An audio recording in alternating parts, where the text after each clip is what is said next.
Good day, welcome back to my channel, and this is part 2 of how Jesse and I met and our love story, and this is the continuation to that. For this video, I will be talking about our second meeting and how we got engaged and our future plans.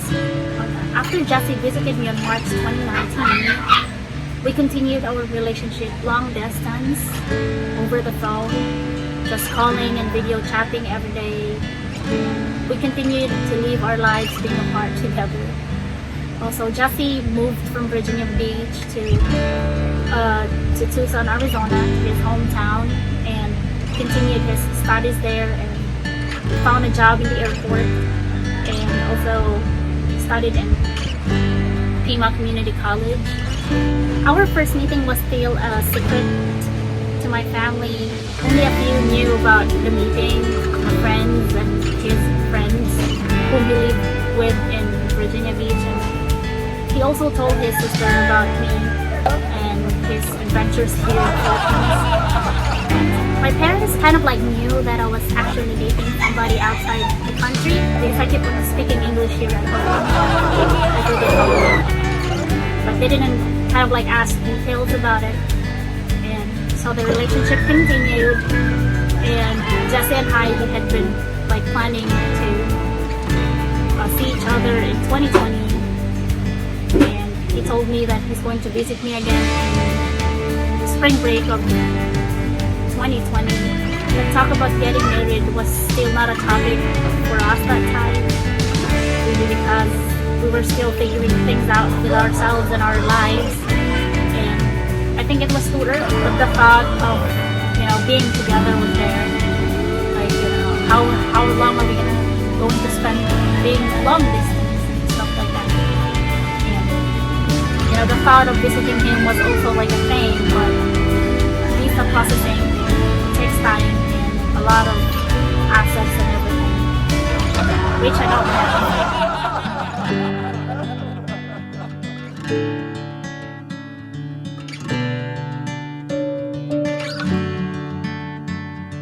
So we planned our second meeting. Jesse booked the ticket in advance, like around January 2020. He was going to visit me on March 2020 that time. And then the news about COVID-19 broke out.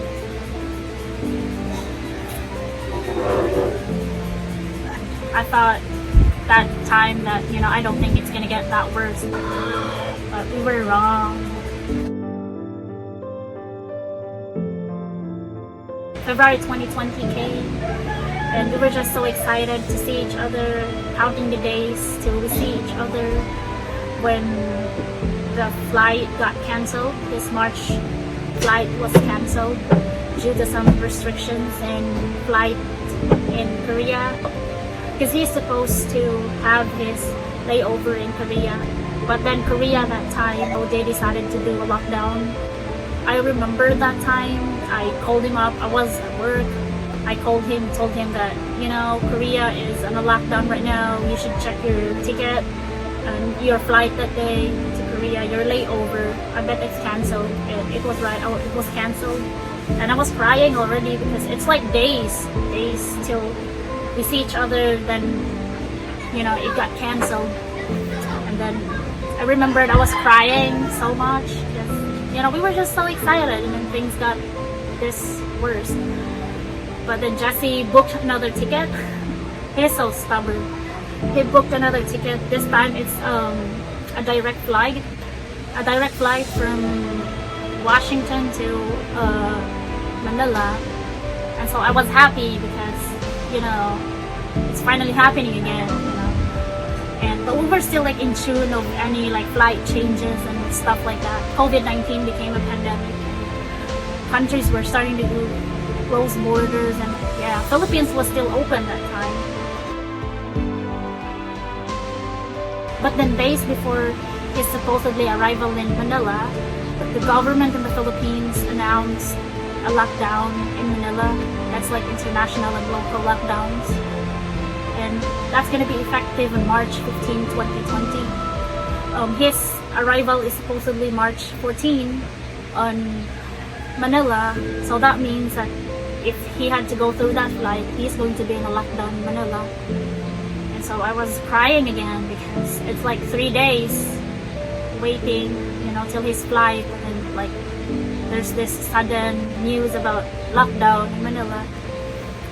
And I was crying, and I just kind of like made up my mind that, you know what, let's just cancel this meetup. Let's just not meet for your own safety. But then Jesse was again stubborn. I've made up my mind. I told him to like just cancel it. And, tickets are not that cheap. It's expensive. But then Jesse is being stubborn again. I was at work working when he texted me saying that, oh, I booked a ticket. This time I got a cheaper deal.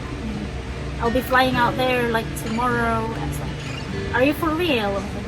I can't believe, like, are you sure? Like, I was still hesitant at that time because what if some stuff happened? I was already worried. I was already texting his sister, and his mom contacted me for the first time. I think his mom knew about it from his sister. Then his mom contacted me, and several of his relatives in Manila contacted me as well, like saying, are you the girl that she's meeting in the Philippines? And his parents didn't know. I think his mom didn't know that it was actually our second meeting, and so his mom was worried because they thought that it was his first flight in the Philippines. It was his first set foot in the Philippines. And they contacted me, like assuring that I am going to pick him up at the airport. Because Jesse's, being stubborn. Like, I need to go to the Philippines. So the next morning, he packed his things and headed to the airport. He flew from Tucson to Washington, and then Washington to Korea. I don't know how it did happen that he had a flight. He had a layover there, but he did. And I was just texting him over the phone, asking updates about him, if it's okay, and be cautious and stuff like that. So his flight was in the morning. That's from Tucson to Washington, Washington to Korea, and then Korea to Cebu. I was still at work that time, and I had to be out. It was a Friday here, and it was a Thursday morning out there. Cebu that time had only one case, and so we were still not on a lockdown. Mask was not yet implemented, and so we arrived here Saturday night.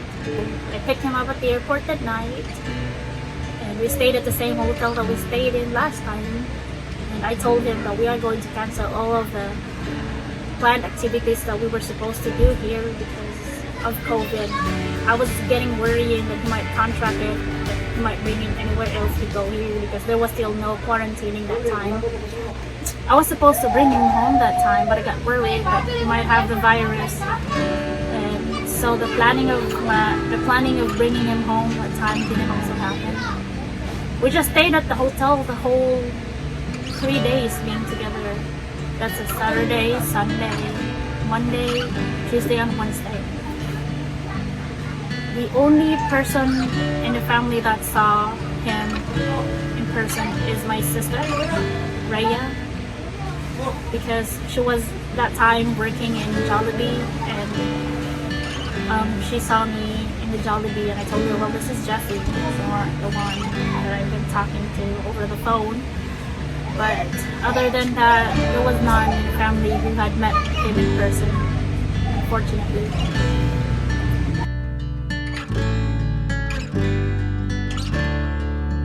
The engagement. The pandemic happened, and just made me realize things that there is not enough time.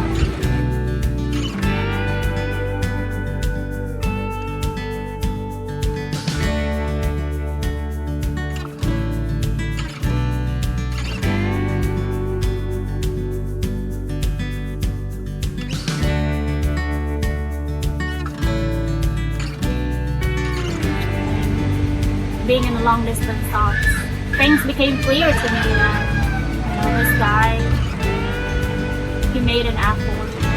He is very patient with me, been tolerating me all this time. Stubborn girl like me. And I just kind of like realized things during the pandemic that I want to be with him. I want to spend my life with him. That's when the thought of getting married came. His life is so short. What's taking so long?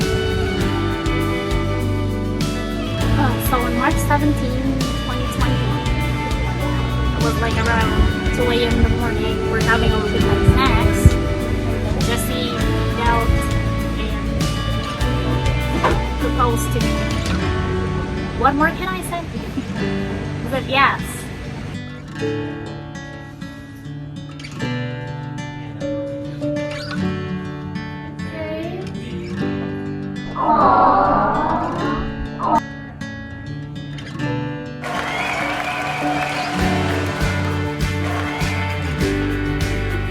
So on March 19, 2020, that's a Wednesday, Jesse packed his things and went back to his country. And then 2 days after that, Cebu declared a lockdown. If he would have stayed here for a couple more days, he would have ended up getting locked down with me here in Cebu. And thank God it didn't happen. I'm still thankful that he was not able to get himself locked down here at the same time, because he has his life out there in the United States of America. I don't want him to get trapped in here for like a year, because Philippines has one of the longest lockdowns here. We just recently opened up to tourists, by the way.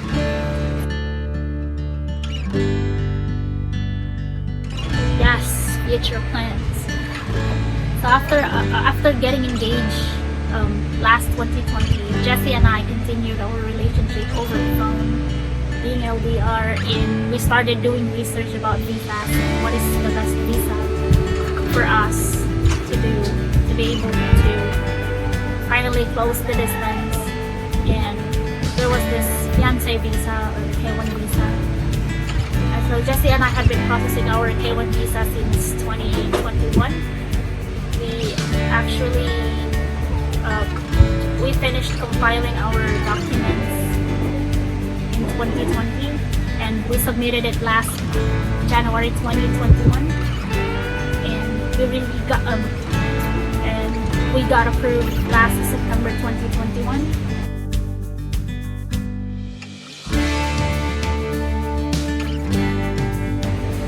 Because of the huge backlogs in the U.S. Embassy here in Manila in the Philippines, a lot of visa applicants had been waiting for an interview since the lockdown. A lot of them, so it's a long line, long waiting. Sadly, I'm one of them who's waiting for my interview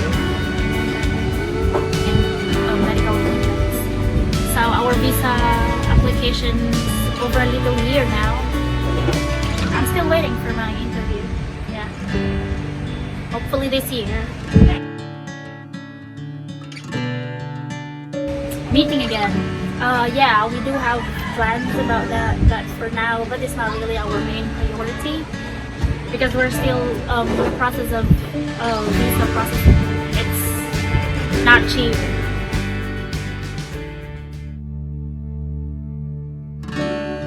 Yes, he did. I introduced him to my family and I told them the truth about the first meeting, and my mom and my dad was actually mad at me for lying. I understand them. And so I introduced him over the phone, and I told him that I can't bring him home because I cannot bring him home that time because of COVID-19. But they knew about the second meeting. They knew that I was with him in the hotel room. And my dad was like upset a little bit. But then I just kind of like talked him. Yeah.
Yes, I did met his family when he visited here.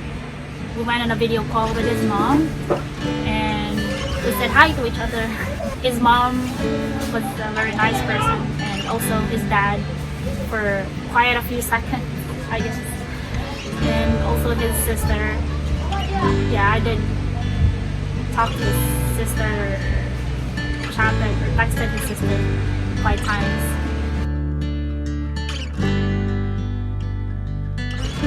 And yes, that is guys for today. And hopefully I gave you a little detail about us, about our love story, because we were quite a very, let's just say, a low-key couple. We don't really talk much about stuff in our lives with other people. And yeah, more stories to come when I get to see you guys out there in America. That's it. See you in the next vlog. Like, subscribe, and hit the notification button. Bye guys. Love ya.